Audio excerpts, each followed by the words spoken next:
Listo. Listo. Bueno, buenas noches para todos. Mi nombre es Rafael Briceño, yo soy residente de anestesiología de la Fundación Universitaria Sanitas de segundo año. Para los que no me conocen, entonces hoy vamos a hablar esta noche de anestesia libre de opioides en cirugía oncológica. Eh, Mi tutor fue el doctor Iván Bolaños. De antemano, muchas gracias por la asesoría. Entonces, nada, vamos a arrancar. Este es el contenido que tenemos para revisar esta noche. Vamos a hablar un poquitico de historia, una breve introducción. Vamos a definir qué es la anestesia libre de opioides. Vamos a hablar un poco sobre la utilidad de los opioides en el perioperatorio, con un brochazo sobre la fisiología, qué es analgesia, qué es nocicepción y cuáles son las principales vías del dolor. Vamos a hablar de la influencia de los opioides en los desenlaces del cáncer. Vamos a hablar sobre las técnicas de anestesia libre de opioides, cómo vamos a aplicarlas, la evidencia actual de la anestesia libre de opioides en cáncer, en cirugía de cáncer. Vamos a exponer un pequeño caso clínico y vamos a terminar con unas conclusiones. Entonces, este es el cronograma que vamos a ver el día de hoy. Entonces, para empezar, vamos a hablar muy brevemente sobre la historia. Vamos a hablar un poquito de la historia de los opioides. Recordar que los opioides nos acompañan desde que existe la palabra escrita, desde hace más de 3.600 años en la antigua Mesopotamia. Tenemos ya primeras descripciones de los opioides. Los egipcios lo describieron, los griegos lo describieron. Grandes médicos de la historia, como lo fueron Avicena y Galeno, lo describían como un remedio universal. Ya un poco más cercano, porque pues no vamos a profundizar ahora sobre toda la historia de los opioides porque es muy, muy larga. Ya un poco más en la era moderna, en 1804, la primera persona en aislar la morfina del opio fue el farmacéutico alemán que se llamaba Friedrich Sertunder, no sé si se pronuncia así, pero bueno, es el que sale aquí en la foto, y la nombró morfina porque pues producía sueño y la llamó producía sueño, entonces la llamó como por el dios del sueño que se llamaba Morfeo, se llama Morfeo, y fue el primer alcaloide vegetal aislado de la historia. Ya en 1853, el médico escocés, el doctor Wood, utilizó por primera vez una jeringa hipodérmica para inyectar morfina por vía subcutánea. Entonces fue la primera descripción de un opioide inyectado. Este es el médico Alexander Wood. Ya mucho más de nuestra época, de nuestra era, ya hace aproximadamente más de 50 años, estamos hablando de una anestesia, se utilizó la primera, o se aplicó la primera anestesia libre de opioides con diferentes dosis de lidocaína por vía intravenosa, sin opioides, por el doctor Clive Lowe. Pero pues ya de ahí en adelante, en la década de 1960, los opioides se establecieron como un pilar de la práctica anestésica. Todos los libros pues, de anestesia lo mencionan desde hace más de 50 años. Inicialmente pues utilizaban meperidina y ya pues empezaron a utilizar otros opioides sintéticos como el fentanilo o el remifentanilo, que es lo que utilizamos hoy en día. La primera descripción de una anestesia libre de opioides se hizo en el año 1993. La hizo el doctor Friedberg. No sé si vean mi puntero acá. Es el que está acá en la esquina inferior derecha. Ay, pero no es un puntero, rayé la pantalla. Qué pena. Puntero de la celda. Bueno, aquí le hicimos un bigotico al doctor Friedberg. Entonces, ¿qué hizo en el 1993? Combinó ketamina y propofol, ¿sí? Para una anestesia sin opioides. Y pues fue como la llama o la chispa que encendió la llama de la anestesia libre de opioides, ¿sí? Ahora, una breve, muy breve introducción para entrar en contexto de lo que es el cáncer y la anestesia libre de opioides, ¿sí? Recuerda que el cáncer es la segunda causa de muerte a nivel mundial. En el año 2018, aproximadamente 9.6 millones de personas murieron por cáncer y actualmente en nuestro arsenal para luchar contra el cáncer tenemos más de 500 medicamentos, pero la cirugía sigue siendo un gran pilar en el tratamiento. Entonces, ahí es donde vamos a intervenir nosotros. Entonces, ya sí entrando en tema, después de esta pequeña introducción, ¿qué es una anestesia libre de opioides? Es una anestesia multimodal. Ahí está en negrilla la palabra multimodal porque es una de las cosas que quiero que se lleven de esta charla. Entonces, es una anestesia multimodal que va a combinar diferentes fármacos o técnicas para dar una anestesia libre, una anestesia general que sea que no tenga la necesidad de utilizar opioides. Básicamente ese es el concepto así a grosso modo de lo que es una anestesia libre de opioides. ¿Y para qué se aplica? Entonces me dicen, ¿por qué? O sea, si los opioides son tan buenos, pero pues así como tanto la ketamina, la lidocaína, la dexmedetomidina tienen sus como efectos adversos, los opioides también. Entonces, aplicar una anestesia libre de opioides nos va a permitir una adecuada reducción en la de uso de morfina en el postoperatorio y menos efectos adversos producidos por los opioides, como son las náuseas y vómitos postoperatorios. Entonces, por eso es que se aplica la anestesia libre de opioides. Ahora, ¿por qué se usan los opioides en el intraoperatorio? ¿Cuáles son sus beneficios? Para entender por qué también no los vamos a utilizar. Básicamente son dos partes, dos pilares grandes, ¿sí? Que nos van a permitir hacer una reducción de los agentes hipnóticos y asegurar una adecuada analgesia. Además, con el uso de opioides vamos a mantener una adecuada estabilidad hemodinámica, va a tener una disminución el paciente del gasto cardíaco. Esto puede ser útil en pacientes que sean cardiópatas o pacientes coronarios para evitar pues, el daño miocárdico. Bloquea la respiración espontánea, por lo cual va a ser más fácil la ventilación mecánica en estos pacientes. Básicamente, a grosso modo, muy por encima, porque utilizamos los opioides intraoperatorios.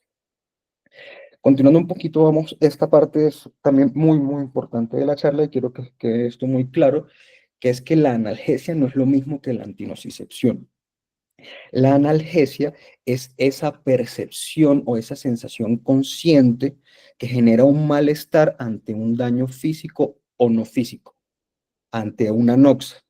Y la antinocicepción es o la nocicepción es la activación de los receptores de la nocicepción, básicamente, ¿sí? Entonces, en la nocicepción no hay una percepción consciente del dolor, ¿sí? Yo quiero que eso quede claro. Si me están escuchando, estoy hablando muy rápido. No sé si tengo el micrófono prendido, ¿sí? Bien, Bueno, bien, Rafa, se te sí, escucha bueno, claro. Sí, listo, está bien. listo. Entonces, esto es muy, muy importante, que la analgesia no es lo mismo que la antinocicepción. Y lo que nosotros normalmente llamamos como analgesia intraoperatoria, deberíamos llamarlo antinocicepción intraoperatorio, porque eso es a lo que de verdad vamos a apuntar. Entonces, brevemente, muy, muy rápidamente, un poquito de la fisiología de las vías del dolor. Este es como un pequeño resumen de lo que es las vías del dolor. Vamos a tener primero una activación de la primera neurona, que va a ser en el nociceptor o en la parte distal, donde se esté causando una injuria. Se va a activar y el nociceptor va a llegar hasta el ganglio de la raíz dorsal. Después va a tener el ganglio de la raíz dorsal va a tener la primera sinapsis en el asta dorsal. Posteriormente, pues se va a decusar esta fibra, puede subir por diferentes tractos, uno de los principales es el tracto espinotalámico, va a ascender y en el tálamo es donde va a ser una nueva sinapsis y se va a hacer una eferencia hacia la corteza prefrontal. Aquí es donde hacemos el corte, donde hacemos la diferencia de lo que estaba explicando de una analgesia versus una antinocicepción. Hasta acá llega la nocicepción y la analgesia pues llega hasta acá. Entonces, aquí puse esta parte para que quedara clara la diferencia entre una analgesia y una nocicepción. Entonces, entendiendo ya claro el concepto de una nocicepción, ¿cuáles van a ser los principales mediadores de la nocicepción? Van a ser la serotonina. Rafa, Señor, lo voy a interrumpir un segundito ahí. adelante, adelante, profe, por supuesto. Un segundito, casi no los interrumpo, pero sí lo voy a... Devuélvase la anterior diapositiva. ¿Acá? Sí, a esa Listo. diapositiva. Listo. Entonces, o sea, estoy de acuerdo con usted que el concepto de nocicepción básicamente está dado por una injuria a nivel del nociceptor periférico, una activación, una sensibilización periférica del dolor, una transmisión a través de esas vías de dolor y, como bien lo explicó, a través de esas vías del dolor va a ascender hasta el tálamo, ¿sí? Sí, Sin embargo, la nocicepción, es muy importante entender este concepto cuando hablamos del control del estrés, sobre todo, y el control del sistema nervioso autónomo, tiene unas respuestas conductuales autonómicas, ¿sí? sí, Esto va a sí, estar dado por la liberación, o sea, cuando llega al tálamo la señal, en el tálamo va a haber unas aferencias también hacia el locus ceruleus. ¿Se acuerdan que el locus ceruleus es el almacén de norepinefrina cerebral? Y Sí, esta norepinefrina cerebral es la que se va a activar y que va a tener varias respuestas conductuales. Un aumento de la conductancia entre la señalización entre el tálamo y la corteza prefrontal. Por eso cuando a mayor nivel de norepinefrina estamos mucho más atentos, mucho más activos el sistema nervioso autónomo. Por eso también la dexmedetomidina, por ejemplo, que es un fármaco que interviene en esto, pues va a disminuir esta conexión entre el tálamo y la corteza, pero también esto va a generar efectos periféricos. Entonces aumentamos, por eso cuando nos duele y cuando hay dolor, el sistema nervioso simpático aumenta su actividad y es como lo podemos medir además. Entonces es muy importante entender eso, que la nocicepción activa unas respuestas conductuales del sistema nervioso autónomo. Listo, no da más. sí, de acuerdo, de acuerdo. Gracias, profe. Gracias, gracias. Listo, entonces, continuando, estamos hablando de los mediadores que van a actuar en la nocicepción, ¿sí? Entre esos tenemos la serotonina, la noradrenalina, las encefalinas y los péptidos endógenos, ¿sí? Entonces, esto nos hace entender que los opioides no van a ser ni indispensables ni esenciales para una adecuada anestesia general, que sí nos ayuda mucho, por supuesto que sí, pero no van a ser esenciales para la misma. Entonces, vamos a desglosar cada uno de estos muy brevemente para entender un poquito el concepto. Uno de ellos van a ser las encefalinas, o también llamados, pueden ser también los opioides endógenos, que son estos mismos, son péptidos, ¿sí? Ellos van a actuar principalmente en la lámina 2 de Rexet o la sustancia gelatinosa que está en el asta posterior de la médula espinal. Su principal función van a ser una inhibición de neurotransmisores como la sustancia P y el glutamato en la primera neurona que vimos en la gráfica anterior. Esto va a hacer que se hiperpolarice también la segunda neurona, por lo cual va a haber un bloqueo de la transmisión del dolor. Además tenemos péptidos como la sustancia P y la CGRP, que son neuropéptidos pronociceptivos. Estos van a potenciar el dolor, van a actuar en... La CGRP es, si no me equivoco, péptido asociado a similar a la calcitonina. Perdón que no es el nombre completo. Ellos van a actuar en el asta posterior de la médula espinal, donde la primera neurona va a hacer su sinapsis, ¿sí? Entonces, la sustancia P va a facilitar la transmisión del dolor a la segunda neurona, y el péptido, similar a la calcitonina, va a causar va a ser un vasodilatador, va a ser inflamación neurogénica y tiene gran parte en el dolor crónico, específicamente las migrañas. Otro de ellos es la serotonina. La serotonina se origina o se produce en el núcleo de Rafe del tronco encefálico, va a actuar también en el asta posterior de la médula espinal como una vía inhibitoria descendente.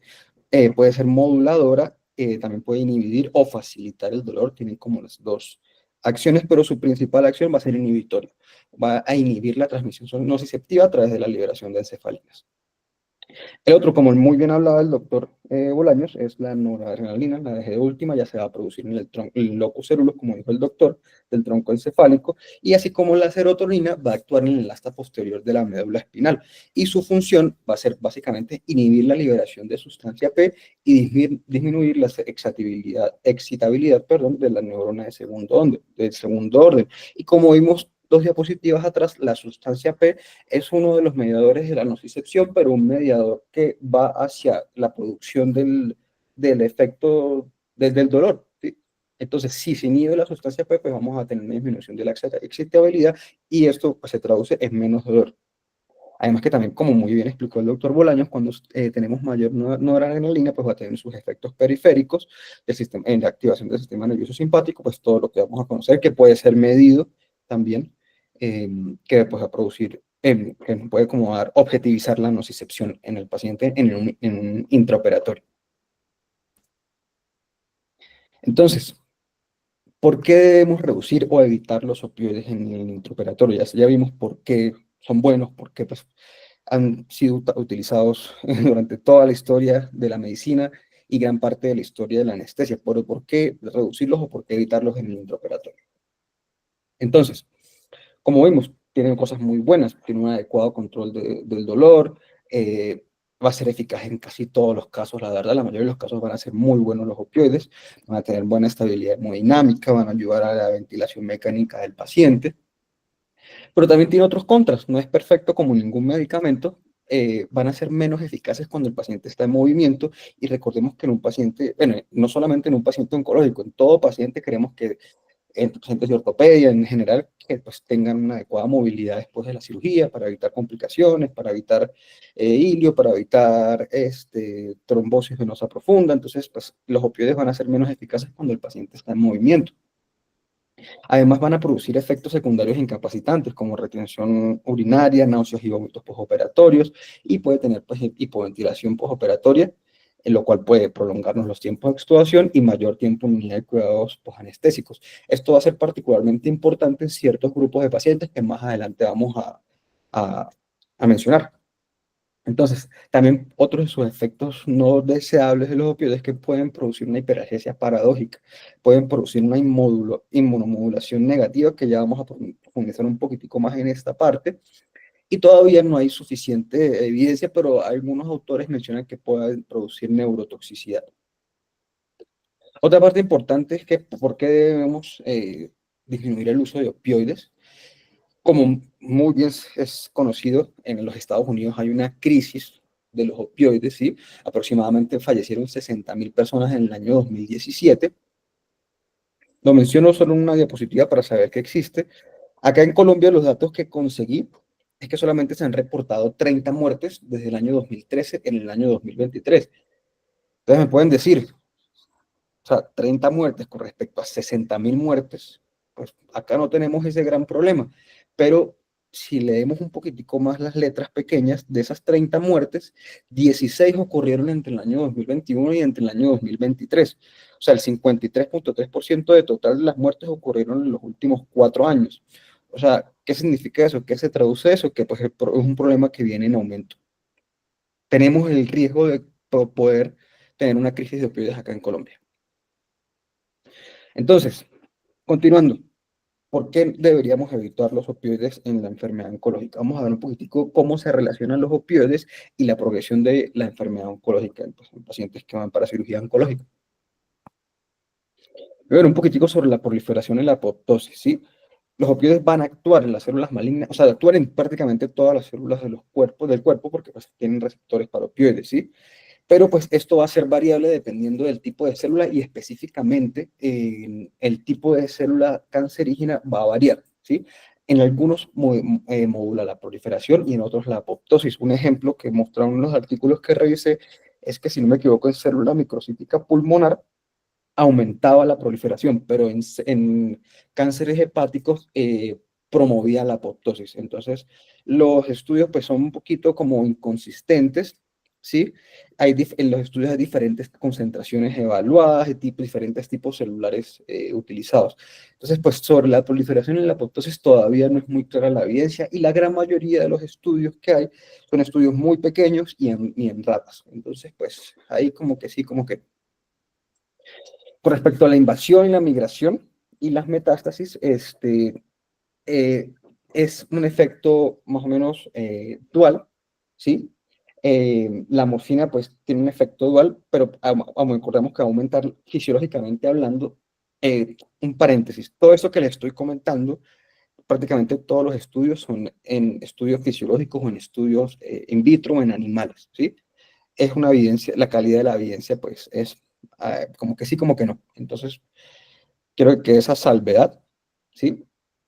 Entonces, ¿qué se ha evidenciado? Que la morfina puede aumentar la permeabilidad vascular, lo cual puede permitir que haya una migración de la célula tumoral, y hay algunos estudios en ratas específicamente que le administran naloxona a los pacientes, a los ratoncitos que tienen cáncer, y se ha evidenciado que el uso de antagonistas del receptor mu va a tener una reducción en la migración celular. Entonces, pues, aunque son estudios pequeños en ratones, completamente como fisiológicos, pues algo que tenemos que tener en cuenta, porque el 90% de todas las muertes asociadas con el cáncer se asocia a una migración del tumor del sitio primario. O sea, el 90% de las muertes por cáncer se asocian a una metástasis. Entonces, pues, como que se sopesa una cosa con la otra. Otra parte muy, muy importante es la inmunosupresión, que también, pues, aquí también tenemos que sopesar, ¿sí? Esa inmunosupresión se va a dar por mecanismos centrales y mecanismos periféricos. Vamos a tener activación en la sustancia gris periacueductal, en los Toll-like receptor y en los receptores mu. Además, vamos a tener una inhibición en las células natural killer y vamos a tener una disminución de la proliferación linfocitaria. Entonces, esto ¿Qué significa? Tanto en la inmunidad innata como en la inmunidad adaptativa vamos a tener eh, inmunosupresión. Y recordar que pues hay diferentes niveles de opioides diferentes opioides que van a producir inmunosupresión con diferentes intensidades. Vemos que opioides que van a ser altamente inmunosupresores son el remifentanil, la morfina y el fentanil, que son, por lo menos el remifentanil y el fentanil son opioides que utilizamos en nuestro uso diario, pues. Y los menos inmunosupresores, que ellos se consideran inmunoprotectores, son el tramadol, pero pues el tramadol no, no lo utilizamos prácticamente para nada en cirugía.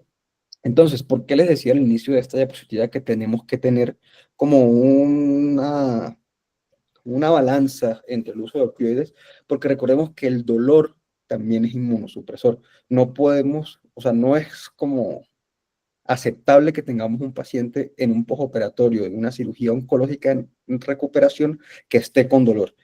El dolor es inmunosupresor y puede aumentar.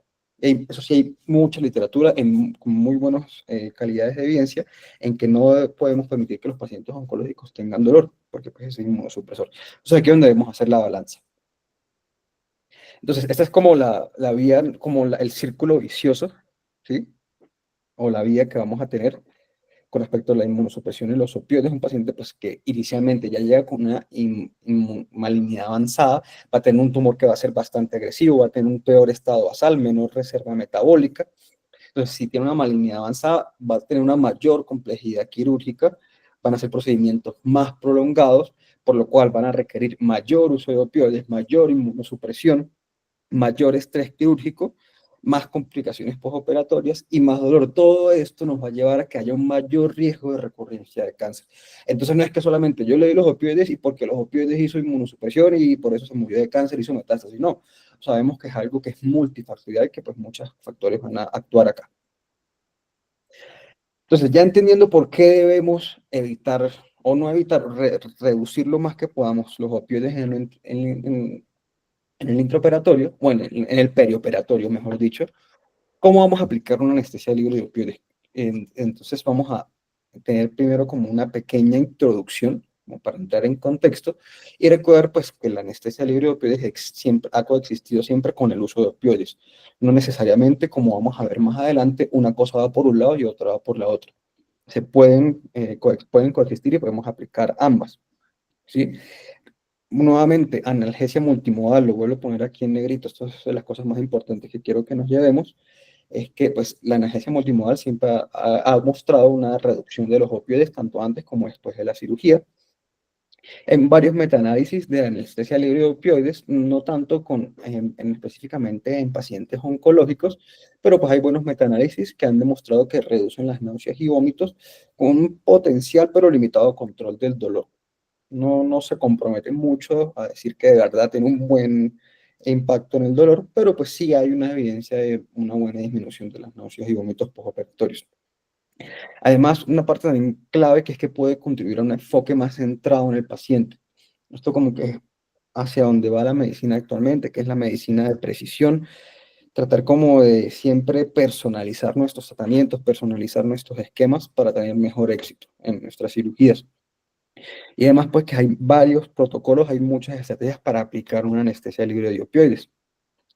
Entonces, antes de empezar a hablar de un protocolo que escogí de los que hay, es muy importante una adecuada selección del paciente para así como personalizar el manejo para el mismo.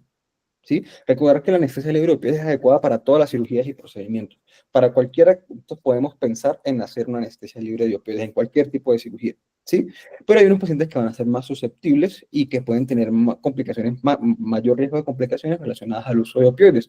¿Y cuáles van a ser esos pacientes? Pacientes que tengan un antecedente de consumo crónico de opioides, que puedan presentar tolerancia o consumidores de sustancias psicoactivas, alto riesgo de náuseas y vómitos postoperatorios, mujeres jóvenes, no fumadoras, que hayan tenido un antecedente de náuseas y vómitos postoperatorios, pacientes con riesgo de complicaciones pulmonares, que sean muy obesos para cirugía bariátrica, pacientes con SAJOS, pacientes con EPOC. Estos son los tipos de pacientes que podemos decir, oiga, podemos tratar de aplicar una anestesia libre de opioides en este tipo de pacientes. Pacientes cardiópatas para cirugía de cáncer van a ser más vulnerables. Entonces aquí ya entramos un poquito más en contexto de lo que es nuestra charla. Estos pacientes van a ser un poco más vulnerables a complicaciones por los opioides, ¿sí? Entonces recordar que, como todo, nada, como, valga la redundancia, nada es perfecto. Ningún medicamento es la panacea, ninguno está libre de complicaciones. Entonces tenemos que tener bastante en cuenta pacientes que pueden tener contraindicación para la anestesia regional, que la anestesia regional, como vamos a ver más adelante, es uno de los pilares de la anestesia libre de opioides. Recuerda que los agonistas alfa 2 como la clonidina o la dexmedetomidina van a estar complicados en pacientes con arritmias, como bloqueos auriculoventriculares o de segundo o tercer grado, y pacientes con síntomas esquizofrénicos o adultos muy mayores con riesgo de delirium, pues podemos como reservarnos el uso de la ketamina. Entonces, pues no todo es ideal. ¿Ok? Entonces, ya ahora sí entrando un poquito en tema, vamos a hablar un poquitico sobre un esquema que conseguí sobre la selección de los fármacos que vamos a utilizar y cuáles van a ser los esquemas recomendados. ¿Sí? Datos claves, vuelvo a repetir, yo sé que suena repetitivo, pero esto es como lo que más quiero que se lleven de la charla, es que siempre vamos a hacer una analgesia multimodal.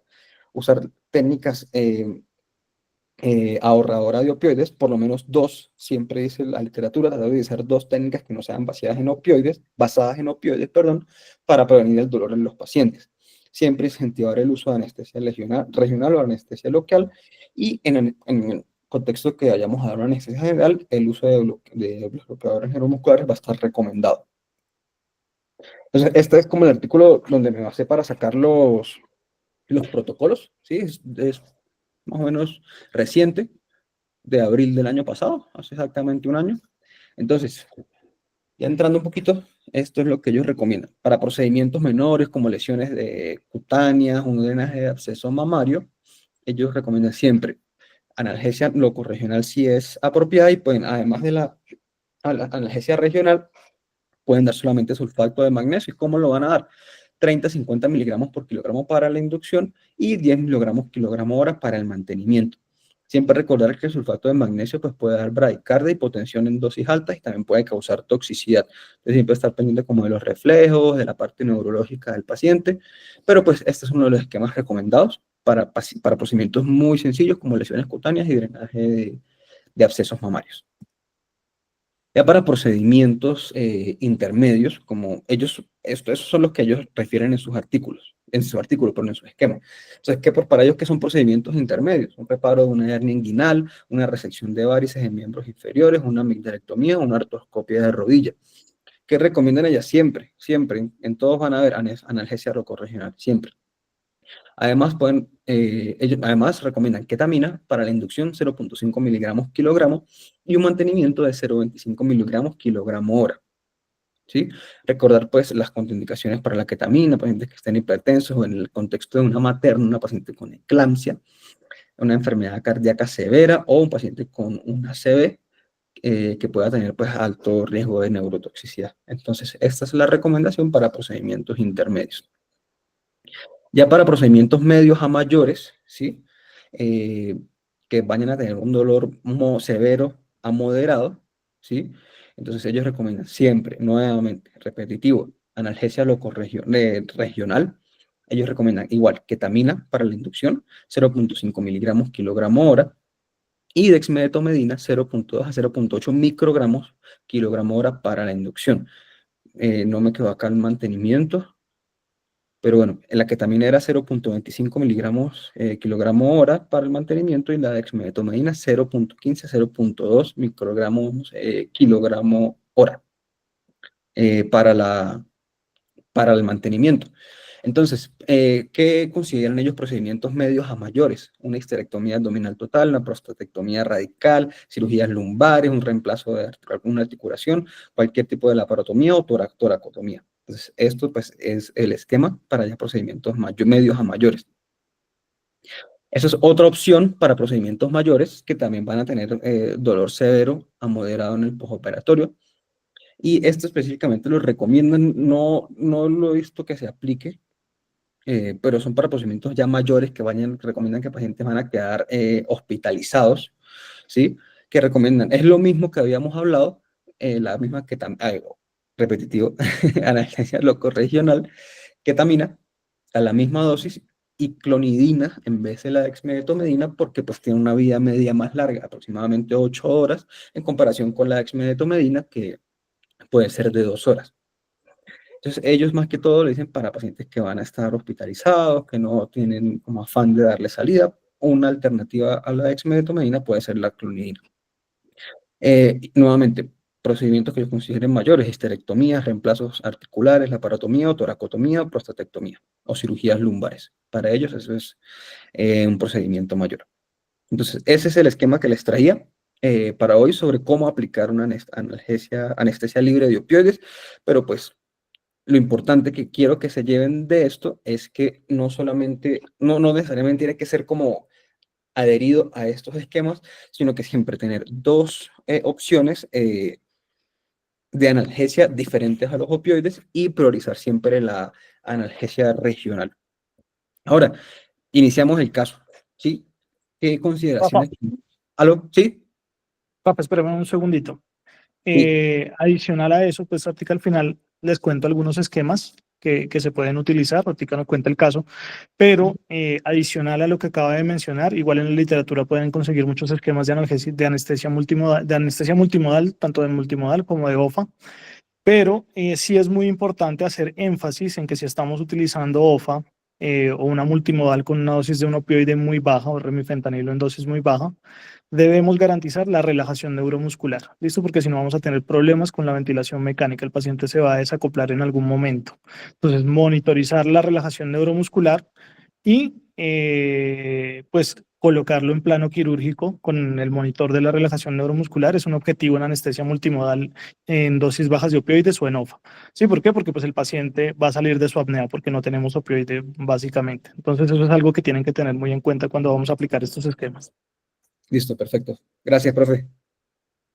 Gracias, gracias. Entonces, continuando con respecto al mantenimiento anestésico, podemos tener una reducción, no solamente en el mantenimiento, sino en la inducción, una reducción del hipnótico que vayamos a utilizar del 30 al 75%, siempre obviamente guiado por el electrocefalograma procesado, sea un BIS o sea un setline, pero siempre pues guiado por las metas que nos ponga el setline o el BIS, ¿sí? Eso, ¿para qué? Para mantener como el beneficio que nos va a dar la anestesia libre de opioides en los náusea-vómitos postoperatorios. El autor del artículo que les mencioné previamente recomienda el uso de TIVA, pero no se descarta el uso de balanceada.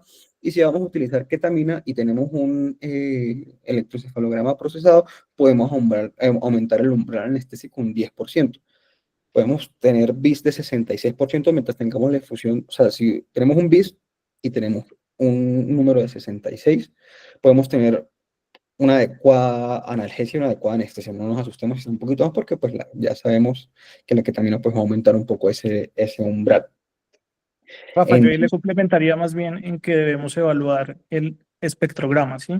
sí. Y que debemos estar pendientes. Si tengo ketamina en infusión, pues sé que vamos a tener unas destellos, ahí los van a ver, más o menos hacia los 25 hercios y se va a empezar a pintar sobre el espectrograma. ¿Listo? Ujú. Más que evaluar un solo número. ¿Listo? El número muchas veces no nos dice la realidad del paciente, sino más bien ver cómo el espectrograma nos aproxima más a lo que le está pasando realmente al paciente con los esquemas que estamos utilizando. Listo, listo, profe, de acuerdo. Muchas gracias. Entonces, continuando con las consideraciones en el mantenimiento de estos pacientes, podemos tolerar una adecuada reducción de la frecuencia cardíaca mientras el paciente esté estable, porque pues, recordemos que los medicamentos que vamos a utilizar, como la dexmedetomidina, pues puede disminuir la frecuencia cardíaca. Si necesitamos vasopresor, podemos utilizarlo sin ningún problema y podemos titular pequeñas dosis de opioides durante la cirugía para mejorar el acople del ventilador, un buen control hemodinámico, adecuar la respuesta pues, simpática del paciente. Como vemos, lo que les decía antes, la OFA no Rafa, va por otro camino de la... perdón, ¿Perdón? Rafa, no se está viendo la presentación, creo. ¿No se está viendo? Se, Uy, se perdió. ya va, ya va, ya va, ya va. ¿Ahí ven? No, No, señor. No, Rafa. Qué raro. Ya va, ya va.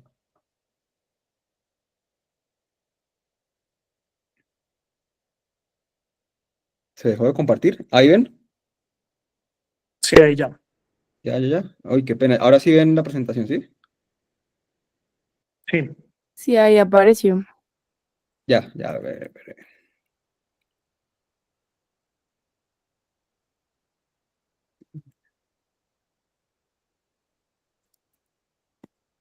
Listo, ahí ven, ¿sí? Ahí estábamos, ¿sí? Sí, ahí estábamos. Listo, perfecto. Entonces, como estaba diciendo, la anestesia libre de opioides no va por otro lado diferente a la anestesia con opioides. Podemos usar, como vamos a ver más adelante, cantidades pequeñas de opioides durante la cirugía para mejorar la acopla a la ventilación mecánica y un adecuado control hemodinámico.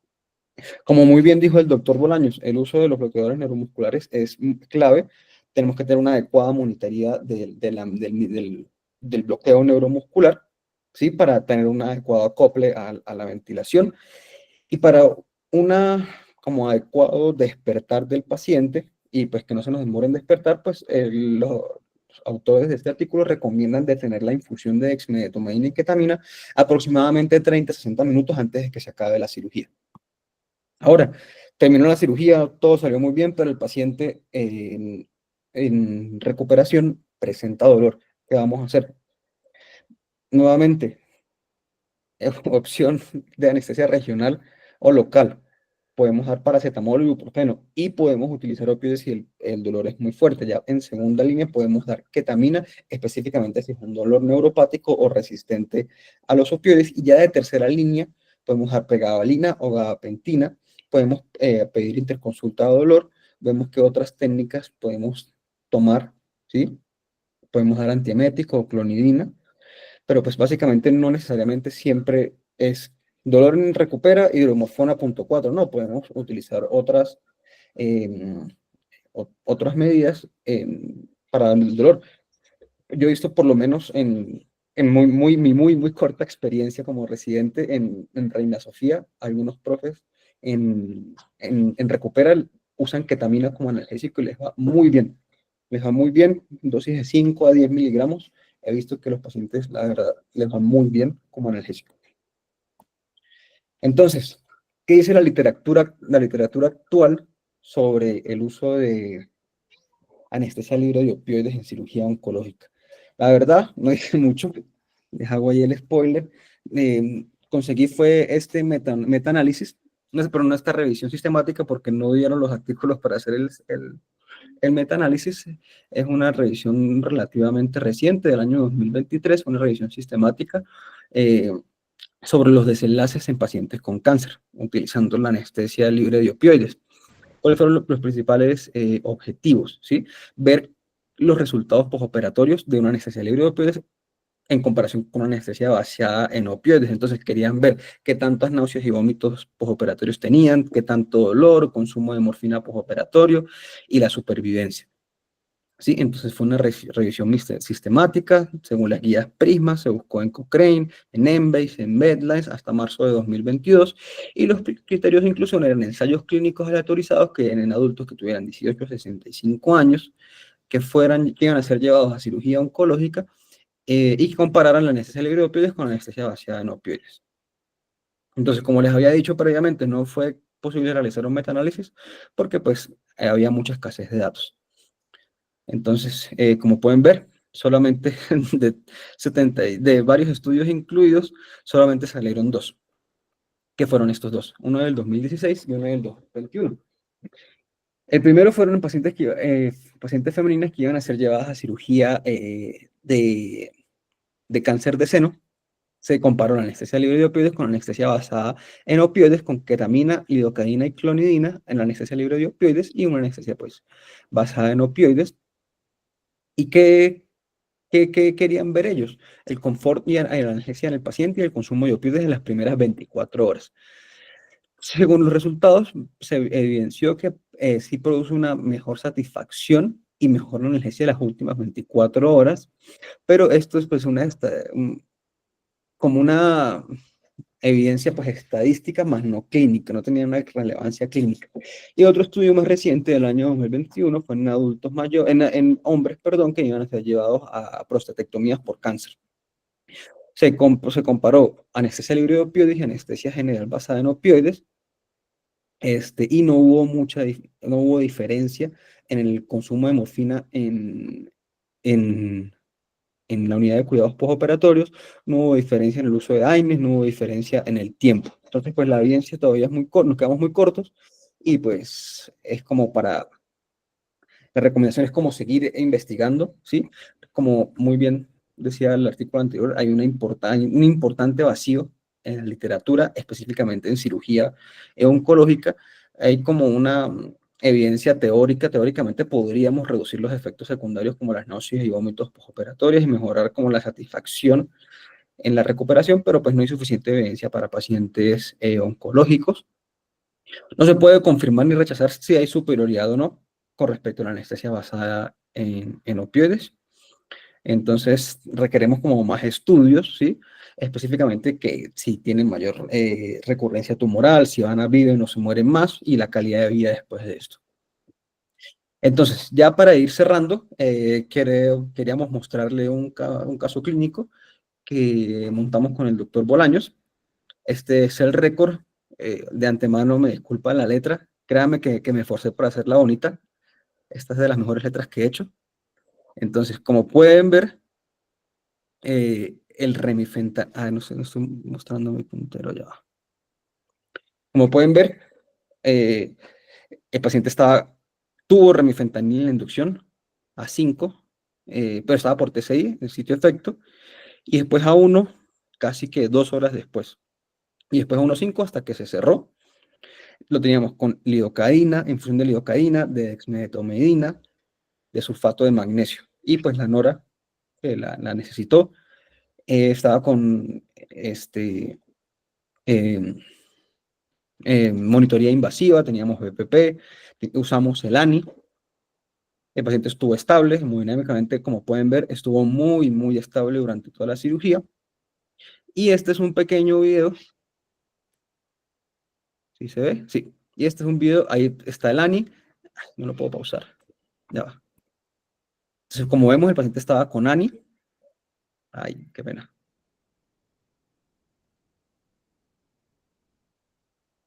Ya va.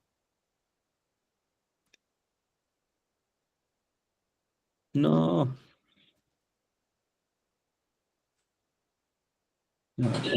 Hola, ¿cómo estás? ¿Puedes volver al récord un momentico? Sí, ya va. Ahí.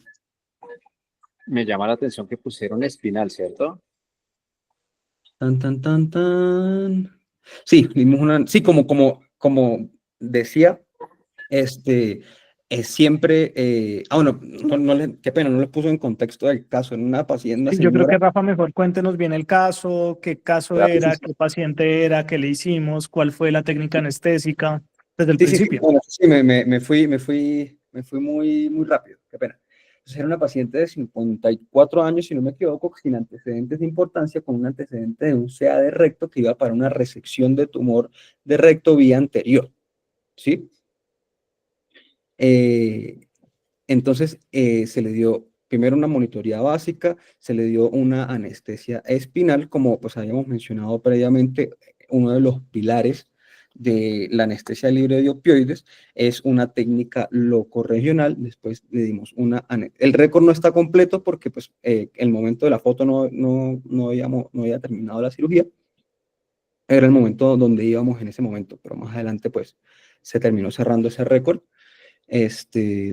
Entonces, nada, como pilar de la anestesia libre de opioides se dio una anestesia locorregional, después una anestesia general con una inducción con 90 miligramos de propofol y 60 miligramos de ketamina, además 10 miligramos de cisatracurio.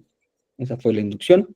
Monitoría invasiva de la tensión arterial, un BIS también, no está anotado acá, qué pena, pero también tenía BIS y el antinociception index. Se hizo una punción L3, L4, con una aguja Whittaker, punta de lápiz, un tubo 7.5. Se tomaron unos gases intraoperatorios a las 5 de la tarde, con un adecuado balance ácido-base. Y ese es más o menos el caso. El paciente estuvo normosaturada, estable hemodinámicamente durante durante todo el procedimiento. Pues hasta donde estuve, porque el doctor Bolaños muy amablemente me dio salida a las 5, más adelante, un poquito después de las 5, ahí el doctor me dejó ir y él continuó con el caso. Entonces, ese es más o menos un resumen del caso. Vamos a ver si ahora sí puedo darle play al video. Ahí, eso. Entonces ahí está, como pueden ver el REMI está apagado, tenemos infusión de dexmedetomidina y de, esa creo que era la lidocaína, infusión de ketamina, el BIS, y vemos una muy buena estabilidad hemodinámica de la paciente y ventilación protectora. Ese es como el resumen del caso. Y para llevar, así como para que quiero que quede claro de esta charla, ¿sí? Recordar que pues, la anestesia libre de opioides nos ofrece una oportunidad para reducir el daño o los efectos que pueden producir los opioides, siempre tratar de dar una anestesia personalizada, ¿sí? Otra vez vuelvo a repetir, siempre tratar de dar una analgesia multimodal, ¿sí? Todavía pues hay muchas como técnicas para aplicarlo, muchos esquemas, pero recordar que pues todavía para la cirugía oncológica pues la evidencia es limitada, ¿sí? Todavía no hay suficiente respaldo en la literatura, ¿sí? Y siempre pues una adecuada monitoría, siempre apoyarnos si tenemos el ANI, pues tratar de utilizarlo y una adecuada monitoría de la profundidad anestésica. Esta es la bibliografía que utilicé. Tengan alguna, no sé si tengan alguna duda, alguna pregunta, alguna inquietud. Gracias de antemano por la atención. Y nada, quedo atento.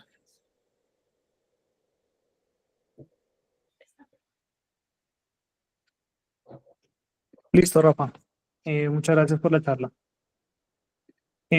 Bueno, pues digamos que ahí más o menos vimos de manera resumida pues lo que es la anestesia libre de opioides.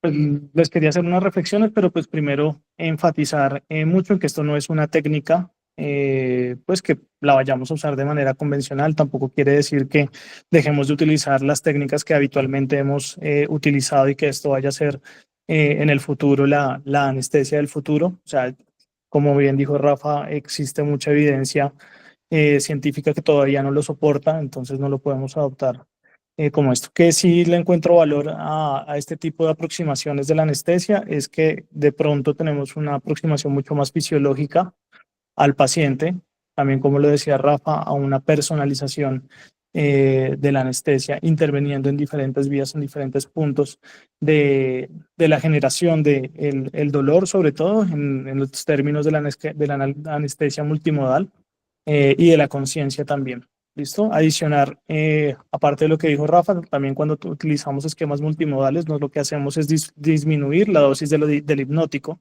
y esto puede tener un impacto muy grande en pacientes de riesgo, pacientes frágiles que tengan riesgo de complicaciones cognitivas posoperatorias. Entonces, esto también habla de cuidar la salud cerebral. La salud del cerebro es muy importante y tenemos que hacer conciencia también de que cuando utilizamos técnicas multimodales vamos a reducir las dosis de los hipnóticos y podemos aproximarnos a algo más fisiológico en el paciente.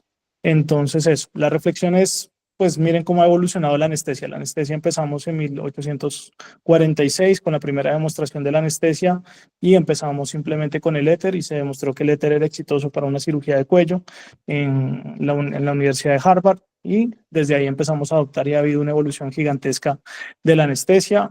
En 1960 se introduce el concepto de la triada de la anestesia por el doctor Cecil, no sé si han leído ese artículo, el de la triada de la anestesia, y pues definió pues los tres pilares fundamentales de la anestesia general y posteriormente ya hacia la época de 1980, 1990 empiezan a aparecer los opioides sintéticos y al aparecer los opioides sintéticos empiezan a utilizarse técnicas balanceadas y estas técnicas balanceadas pues lo que demostró era que reducían las complicaciones cardiovasculares, tenían mucho mejor perfil hemodinámico. Y posteriormente pues aparecen estas técnicas libres de opioides, la introducción de la anestesia multimodal y pues nos estamos dando cuenta que cada vez estamos reduciendo mucho más las dosis de los medicamentos que estamos utilizando en el intraoperatorio y aprovechando muchas de estas vías que tenemos como target para el manejo del dolor. Y aparte de eso, pues digamos que con el advenimiento de la tecnología en los últimos años podemos monitorizar podemos monitorizarlo en diferentes puntos con los monitores de electroencefalografía, con los monitores de nocicepción, que también nos aproximan al estrés intraoperatorio. Entonces, pues podemos aprovechar esa técnica. Creo que el doctor Sánchez levantó la mano. Pero Kate está primero, Kate levantó la mano primero. Bien. Yo tenía una pregunta para ustedes, para el expositor y para Iván, que pues ha estado adquiriendo bastante experiencia ahorita en pues, con este tema, y es si ustedes han visto algo de los esquemas que no solamente incluye las infusiones en el intraoperatorio, sino de algún beneficio de mantenerlas, por ejemplo, en la lidocaína, por ejemplo, que es una infusión que uno puede mantener en el posoperatorio, de pronto en las primeras horas, 6 horas, o algo, o han encontrado algo, han visto algo, o nada. Cate, lo que, pues digamos, con ketamina y lidocaína, si uno se va a lo estricto, las infusiones deberían durar 24 horas. De hecho, los esquemas de lidocaína están diseñados para que duren 24 horas posoperatorias. Entonces, digamos que sí, eso es lo que he visto, lo que he encontrado en la literatura. Y pues sí, es donde tiene el beneficio, ¿sí? Hay que tener muy en cuenta que la lidocaína, cuando se utiliza como una técnica locoregional, pues va a estar contraindicada, ¿sí? Eso es algo que tenemos que sopesar en el intraoperatorio. Eso es como lo que el doctor Sánchez. Bueno, Iván y Rafa, y ustedes pues vi que en el video tenían al paciente en ventilación control soporte porque se veía el trigger ahí. Sí, sí, ¿Ustedes sí. aconsejarían pues, en esa técnica el control, o sea, la ventilación con control soporte más que una controlada pura? Pues No, hay no, no, revisado no. solo los artículos y no lo mencionan, entonces no sé No, si tienen no, alguna consideración en eso. ahí lo pasamos a soporte porque el paciente se desacopló. Entonces, cuando utilizamos, pues, por eso les enfatizaba tanto en la relajación neuromuscular. Es un target muy importante en el manejo de estos pacientes, porque como no tenemos el opioide, cuando estamos dentro de la cirugía, el paciente perfectamente puede estar anestesiado sin problema, pero va a empezar a hacer ventilación espontánea porque pues dejamos de inhibir estos núcleos con el opioide. Entonces, en ese punto lo que hicimos fue reforzar la relajación neuromuscular y ya logramos controlar la ventilación mecánica. En realidad, eso fue una maniobra para que no sea lesiva la ventilación mecánica mientras colocábamos el relajante neuromuscular. Por eso lo pasamos a soporte. Gracias, gracias.